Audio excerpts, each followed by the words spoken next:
Hi guys, welcome back to our YouTube channel.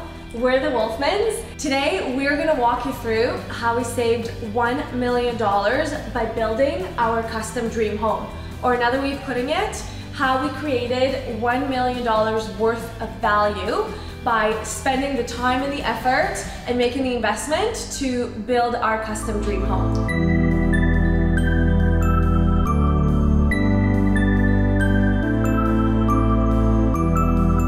First off, we're going to walk you through the economics of the numbers and how we actually got to the $1 million to give you some context. And then we're going to tell you what are the things that we followed and what we actually did to be able to get this kind of margin or this kind of savings. So before we jump into the numbers, I'm just going to preface this by saying that it's a little uncomfortable for us to talk about this. It's a little bit taboo, I guess, to talk about these things, and we haven't even publicly shared this with our own family and friends. And we've debated if we want to talk about these numbers, but we are committed to add value to you, and so many people have asked us this question, so we know it is something that is top of mind. If we want to make this helpful for you, which is our objective in these videos, we're going to get down to the numbers and be honest about it and share what our costs were.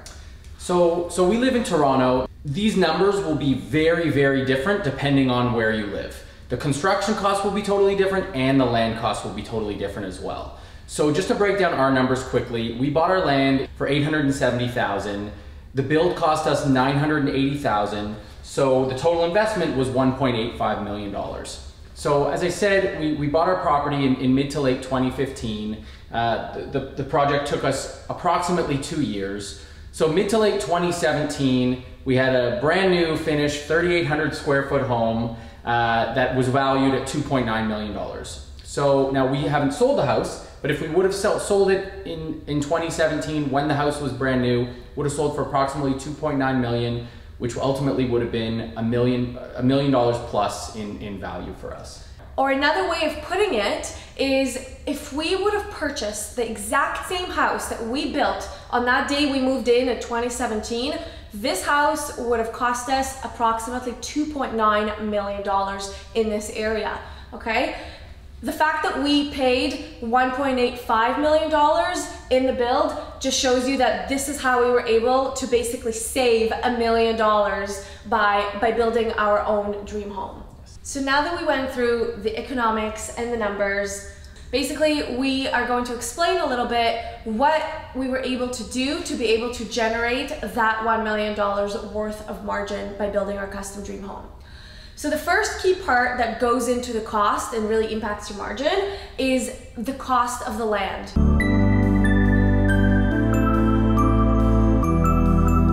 So the first huge component that plays into your ability to save or generate this much value is how much you can actually buy the land that you're going to build on. It is a big ticket item, and it impacts where you actually live and the location of where you build the house. So it's really important when you're doing this kind of project that you pick really wisely of where you want to buy this land, where's there a good prospect for building a custom home, and how much it's actually going to cost you. So, you know, if it's something you want to do, you want to make sure that you invest the right amount that's going to be able to leave you sufficient budget to work with to actually do the build, and at the same time it's an area that has a really good opportunity and prospect to actually grow in value. So this is something that your real estate agent should be able to really help you out with. We're very fortunate because we have an in-house one. Josh is a real estate agent, so understanding the area, understanding the market, negotiating a really good price, all of these things really contributed to us being able to get a really good price on the land of the build. So the next key point is the design of your actual house.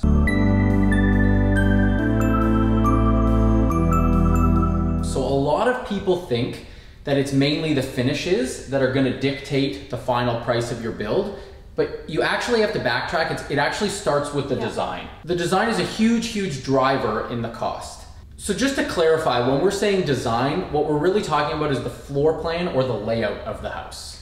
Or the exterior as well. It's basically anything that's included as part of your architectural drawings. It is not yet the design of any finishes on the inside. So there's a number of variables in your design that are really going to impact what your price for the construction of the house is. So first is, what is your square footage? Okay, a 3,000 square foot home is going to cost very different from a 5,000 or 6,000 square foot home. So square footage makes a huge difference. How many bedrooms do you want? How many bathrooms do you want? What is your facade, an actual design of the exterior of the house? What does that look like? How many garage doors do you want? So these kind of variables you decide when you're actually designing and working with an architect on the layout of your home, and they have a huge impact on the price of your construction before you've even picked any kind of finish inside the home. So after we finished the first draft of our house, or the first draft of the design of our house, we took our plans to some builders and started to get some quotes. We quickly realized that the design that we had was just not going to be feasible with the budget we had. Yeah. So we realized we had to start cutting certain things at that stage in order to be able to build the home with the quality of finishes that we wanted to. Yeah. So just some examples of things that we had to cut was, when we first designed the house, we actually had arched windows, which are significantly more expensive than just your standard square or rectangular windows. It's not just the windows that are more expensive, but it's also all the stonework around it is significantly more expensive for curved windows. And so we took that into account and made the call to eliminate some of these design elements in order to manage the cost a little bit more, driven by the actual design. Another example is at the back patio or the back porch of our house, we were going to do a balcony coming off our master bedroom. Yeah. This is something that we had to cut. You know, in our master bedroom, we actually originally had a fireplace designed in there. And that was something where the fireplace would cost several $1,000s, and in order to vent it out, it was going to cost several $1,000s. Yeah, especially because it wasn't an exterior wall, ventilation was going to cost significantly more than for another fireplace, and so we had made the call to cut it out. Another example was the bathrooms. Originally, we had designed an ensuite for each one of the bathrooms upstairs, and eventually we realized some efficiencies and reworked the bathroom and decided to create a Jack and Jill. Again, all these things in an effort to tweak the design and optimize it a little bit more so that we could reduce the cost of the build. So managing the design of the actual house is so important in order to give you enough headroom to then work with a good budget for the finishes and the things you actually see, which are equally important. And that brings us to our next point. So the next really big ticket item that you have to think about is the cost of your build, or the cost of construction.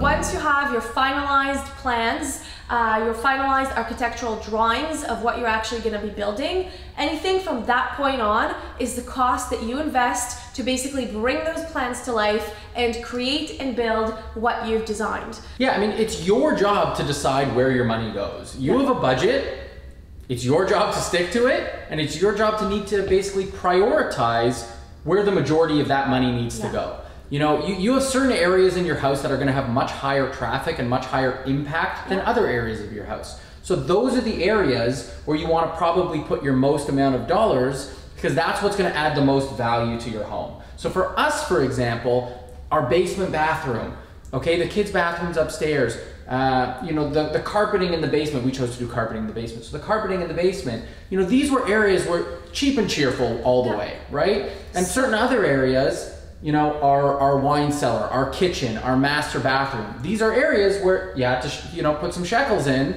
to be able to get the most impact and the most value and the most wow when someone walks into the house. For sure. So it's really, really tough to manage the budget of a construction build. That is why you always hear that constructions go over budget.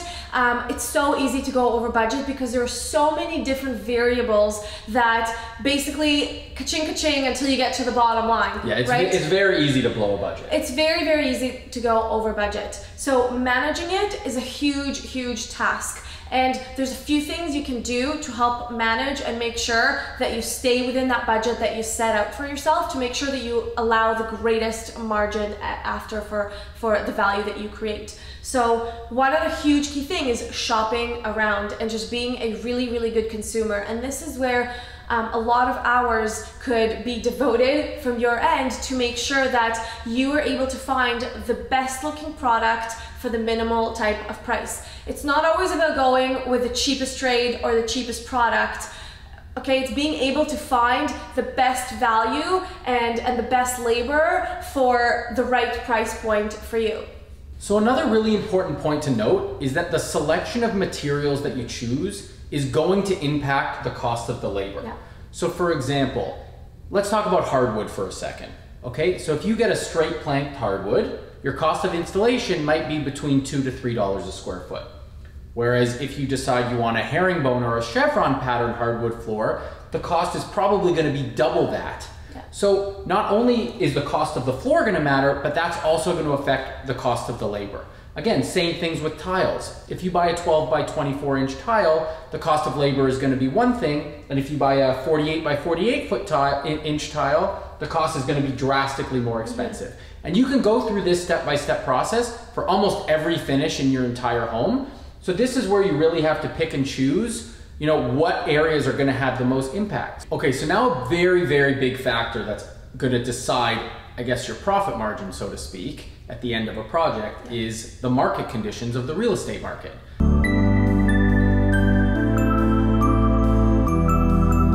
Over the course of the 2 years that it took us from the time we bought the land until we moved in, the market could change very drastically.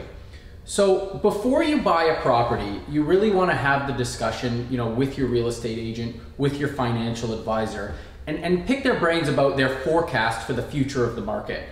Now, nobody's going to be able to tell you what the market is going to be like in 2 years, and if they say that, they're lying to you. But there are indications that the market might go up or might go down in the immediate future. So this is a really important factor. So there were a lot of indications for us that the market was going to be on the rise, so we wanted to buy the property at the time that we did. So we moved forward with that, and ultimately we got a little luckier than we were even hoping for, and the market went up a significant amount over that period of time. So about 40% of our actual profit margin came because of the market conditions. So this was really wonderful for us. As I said, we were projecting it to go up, but we weren't necessarily projecting it to go up at that value. So we were really happy with the end product there. So it's the market, and it's also the area where you live, right? Because we knew coming into this, and we made the investment in this area. This area was going through gentrification, and we knew that in a few years' time, more and more homes are going to be going through this type of rebuild process, and that naturally increases the value of the street or the value of the neighborhood. So we also kind of got in at the right time. So those are some of the factors that you really have to think about. So we are being honest and forthcoming that a big chunk of that $1 million of savings or $1 million worth of value that we created is attributed to a good real estate investment, and you have to think about that. If you're not going to sell it anytime soon and you're going to live in this home for a really long time, if the market dipped a little bit, that's okay too, because you're in it for the long run. So that's just one other thing to keep in mind. So even though about 40% of that $1 million is attributed to a good real estate investment, the other huge chunk of it, the bigger contribution, the 60%, had to do with solely all the value that we were able to put into the build by managing this build and doing all our homework. So that goes into the other factors we talked about, like designing the house and managing the budget and the costs for the construction and for the build. So put aside what the market conditions are doing, we were still able to generate $600,000 worth of value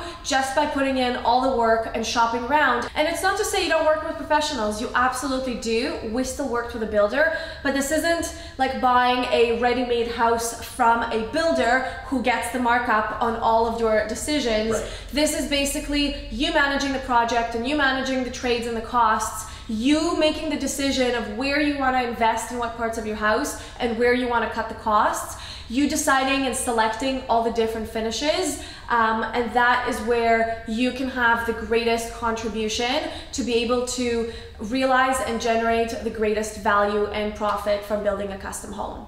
So guys, we hope you found this video useful and valuable.